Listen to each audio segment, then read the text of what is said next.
and the winged predator that picked us off from the sky. So primates, for example, some monkeys have 3 specialized alarm cries. One is for snakes, and that usually means hit the trees. And then one's for leopards, and that means hit the trees and go out on a skinny branch because the leopard can't get to you. And then there's one for like birds of prey, which means hide somewhere on the ground so that you don't get picked off. And it's like, well, that's what that is. That's what that is. And that's chaos. And it's expanded into much more than that. And then I showed you, I don't remember if I showed you this, but this is a symbolic representation of Mother Nature, Father Culture, and the suffering individual. But that's all positive. There's no negative elements there.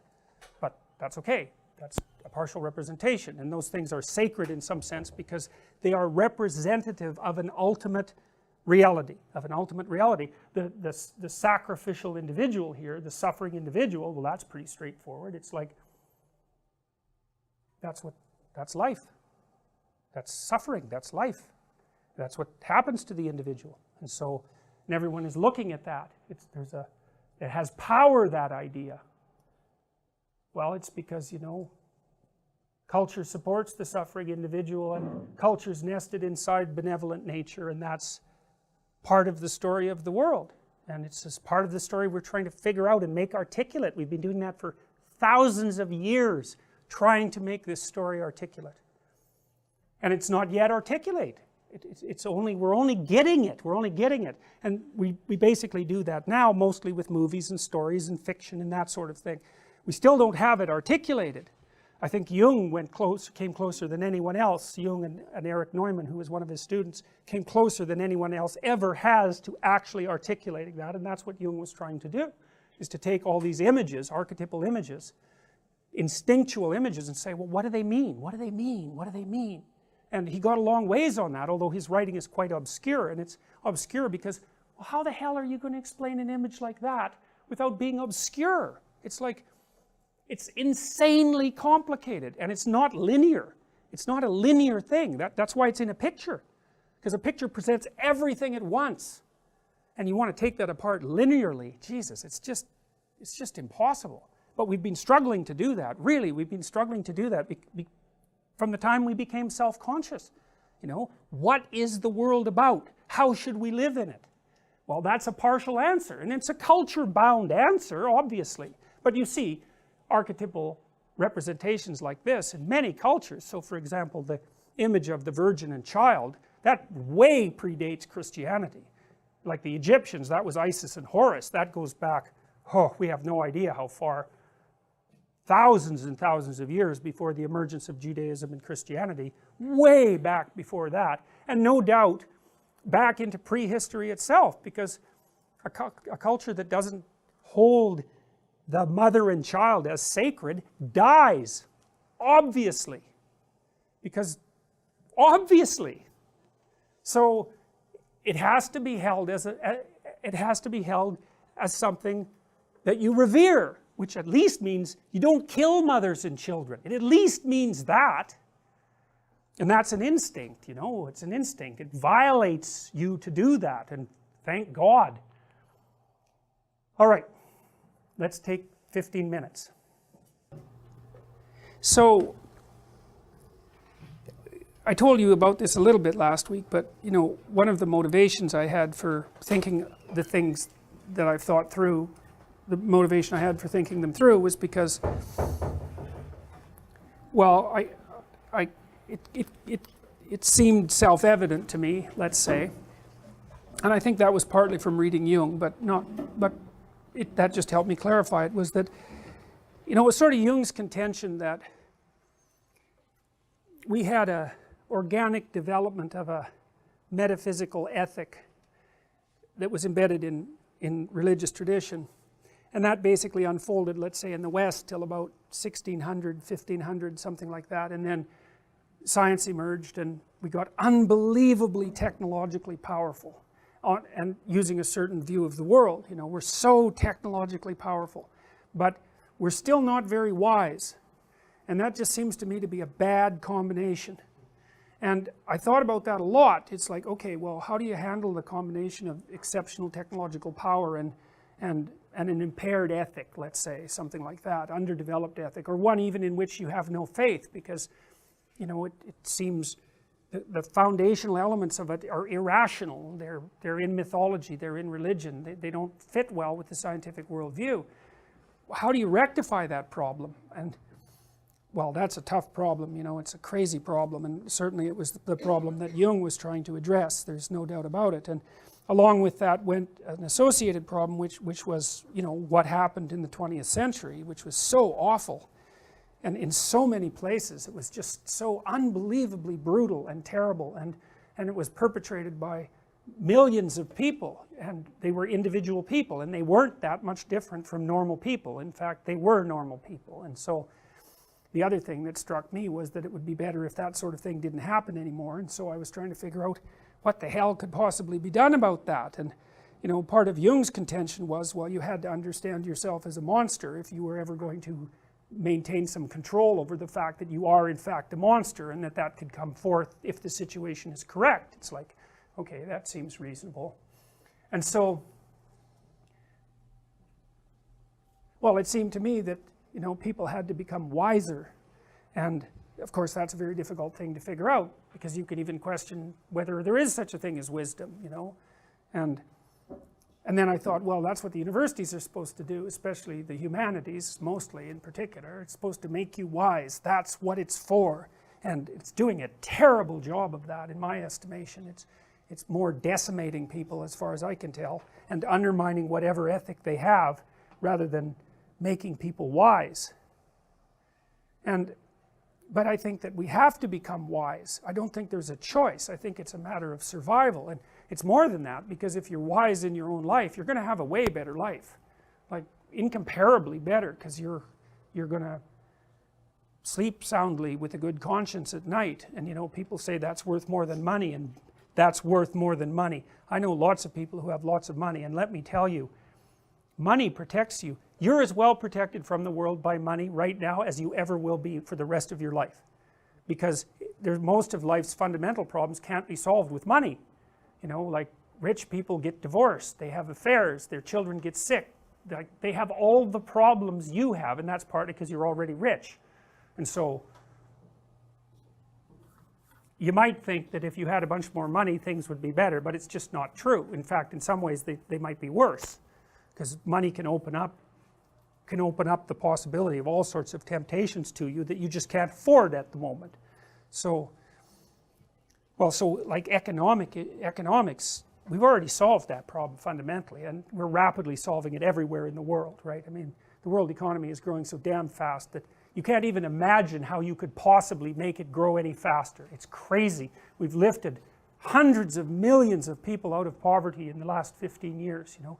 The UN set a goal by 2015, I think it was to cut poverty by half, if I remember correctly, and they reached it 2 years early, you know. It's like, it's unbelievable. So,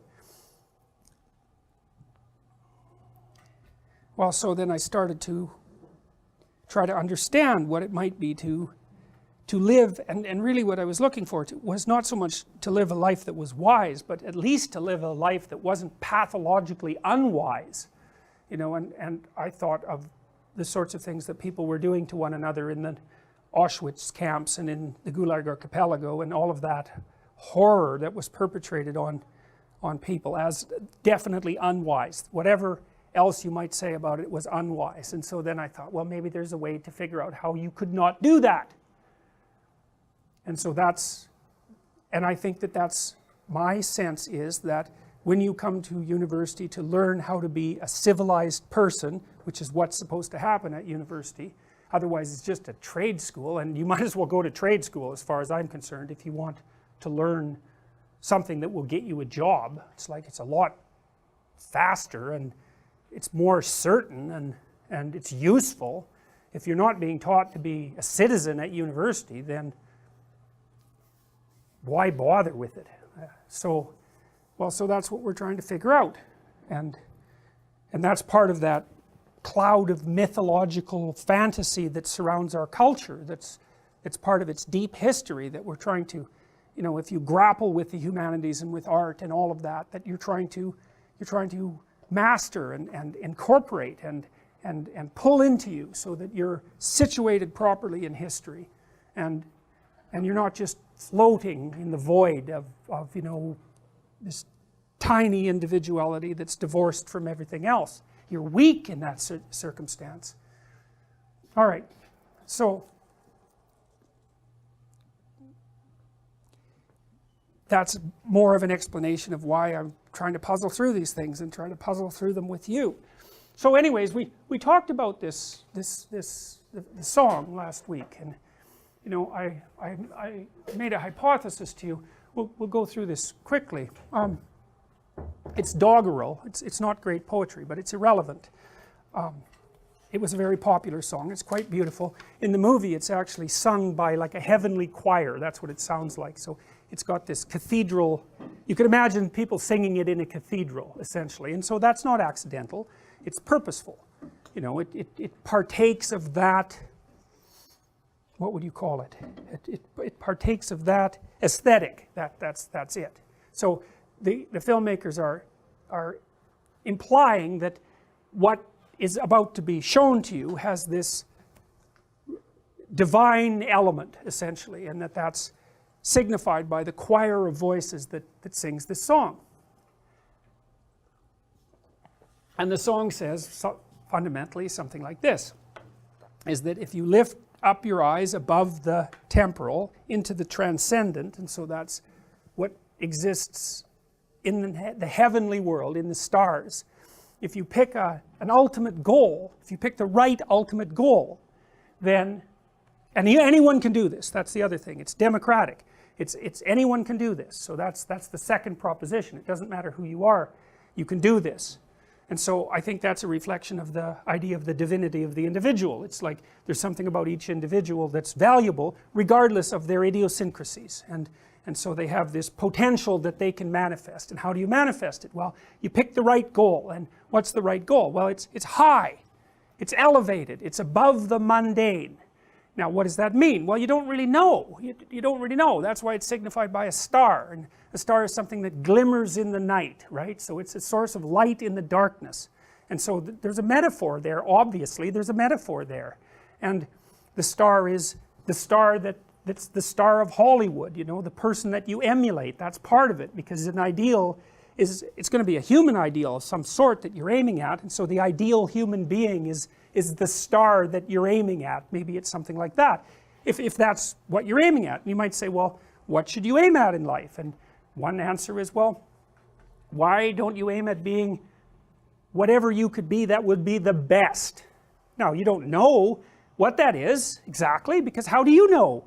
You know, but you could think, well, that would be really good if I could have it. And then you could say, well, can I think of anything better than that? And if the answer is no, then, well, why not go for that?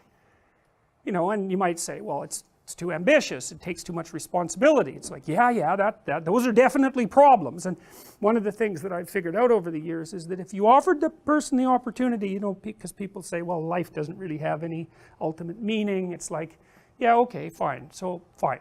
Let's say it has an ultimate meaning, but that in order to experience that ultimate meaning, you have to take on ultimate responsibility for what you do. Well, that's a heavy price to pay to have a meaningful life, you know. And you might say, well, there's no damn way I'm going to do that. I'll just go for the, you know, pointless, I'll go for the trivial, pointless perspective, which, you know, is kind of hard on me existentially, but it frees me up. I can do whatever the hell I want moment to moment. I don't have any ultimate responsibility. And so then you think, well, that's kind of a good deal. And then but that raises this weird specter of doubt, which is, well, when you hear people talk about the ultimate futility of life, is it because life is ultimately futile, or is it because they've decided that they would just as soon not adopt the responsibility, and they use that real decision, which is to not adopt the responsibility, they rationalize that by proposing that life is ultimately meaningless. And like, you know, I kind of buy that. I really do think that's what's going on. So, but maybe not. But it could be that if you want to have an ultimately meaningful life, that you have to adopt ultimate responsibility. makes sense. What might that mean? Well, one thing it might mean is that, and I do think it means this, is that